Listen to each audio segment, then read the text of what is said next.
सोनम ने राजा से शादी उसकी हत्या करने के लिए ही की थी। इस बात का खुलासा तब होता है जब ये पता चलता है कि अगर राजा की हत्या किसी भी हिसाब से फ्लॉप हो जाती तो सोनम ने उसके लिए एक बी प्लान तैयार किया था, यानी अगर चाकू से राजा नहीं मरता तो बाद में उसे गोली मार दी जाती। ये खुलासा हुआ है जांच में। राजा रघुवंशी हत्याकांड में नया खुलासा हुआ। पुलिस ने बताया सोनम रघुवंशी ने पति राजा की हत्या करने के लिए प्रेमी राज कुशवाहा को 5 लाख रुपए और एक पिस्टल दी थी। तो आखिरकार पिस्टल के बावजूद उसे चाकू से मारने का प्लान कैसे बना? राजा रघुवंशी हत्याकांड में यह खुलासा बहुत मायने रखता है। पुलिस ने खुलासा करते हुए बताया कि सोनम और अन्य 3 आरोपियों ने शिलांग में राजा को पिस्टल से मारने का प्लान बनाया था, लेकिन वो प्लान फेल हो गया। इसके बाद राज और अन्य आरोपियों ने खुखरी खरीदी और उसी से राजा को मौत के घाट उतार दिया। मेघालय पुलिस ने नया खुलासा करते हुए बताया शिलांग जाने से पहले राज और सोनम ने मिलकर एक कैफे में प्लान बनाया। इसके बाद सोनम ने प्रेमी को 5 लाख रुपए दिए। राज को 5 लाख रुपए देने के बाद सोनम ने उसे एक पिस्टल भी दी। इसी पिस्टल से राजा रघुवंशी को मौत के घाट उतारने का प्लान था, लेकिन ऐसा हुआ नहीं।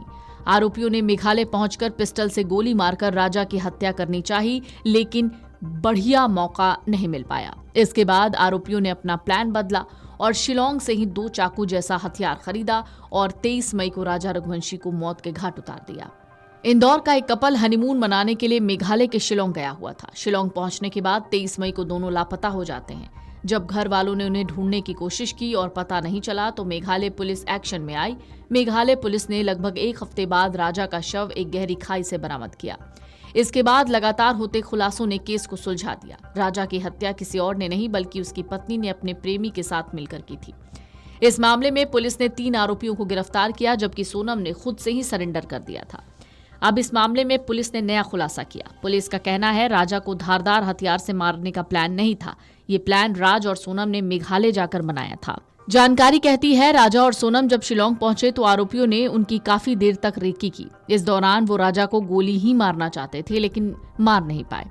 बाद में आरोपियों ने राजा को एक चाकू जैसे धारदार हथियार से मारा और राजा के शव को गहरी खाई में फेंक दिया। दरअसल शिलांग पुलिस का विशेष दल यानी एसआईटी 3 दिन से एक बैग ढूंढ रही है। वो काला बैग है। कहा जा रहा है इसी बैग में वो पिस्टल और सारे फोन्स भी हैं। पिस्टल राज कुशवाहा की थी जो सोनम के पास छूट गई थी। पुलिस इसी संबंध में छानबीन कर रही है। सूत्र कह रहे हैं राज ने तीनों को एक पिस्टल देकर भेजा था। राज के निर्देश थे कि राजा की सुनसान जगह पर गोली मारकर हत्या कर दी जाए, लेकिन उन्हें मौका नहीं मिला। इसके बाद गुवाहाटी से 400 रुपए में उन्होंने एक ताव खरीदा और कहा कि पहाड़ी क्षेत्र में काटकर हत्या कर देंगे। सोनम 23 मई को राजा को प्लान के हिसाब से ईस्ट खासी हिल्स ले गई और वहां पर राजा की हत्या करवा दी। पुलिस ने 2 ताव बरामद कर लिए, मगर पिस्टल और 5 लाख रुपए कैश का पता नहीं चला है। सोनम ने कहा रुपए और पिस्टल ट्रॉली बैग में थे, जिसे वो फ्लैट में ही छोड़ आई, लेकिन पुलिस को फ्लैट में भी वो दोनों सामान नहीं मिले। पुलिस ने अंत में टैक्सी चालक पीयूष को भी बुलाया। पीयूष कार मालिक के साथ बयान देने पहुंचा। बताया राज ने कार बुक की थी। उसने कहा कि वो हीराबाग स्थित फ्लैट से सोनम को ले गया था। उसके साथ आकाश यानी आरोपित भी था। बाईपास पर छोड़कर पीयूष लौट आया था। आकाश ललितपुर की ओर चला गया था। राजा रघुवंशी हत्याकांड में मेघालय पुलिस ने गुरुवार दोपहर 5 आरोपितों को एडीजे कोर्ट में पेश किया। करीब 1 घंटे चली सुनवाई के बाद कोर्ट ने आरोपित विशाल उर्फ विक्की, आकाश और आनंद को 14 दिनों के लिए न्यायिक हिरासत में भेज दिया। वहीं सोनम और राज को 2 दिन के लिए पुलिस रिमांड पर सौंप दिया। Video desk amarujala.com। अगर आप ये वीडियो YouTube पर देख रहे हैं तो हमारे चैनल को सब्सक्राइब कर बेल आइकन दबाएं और Facebook पर देख रहे हैं तो हमारे पेज को लाइक करें।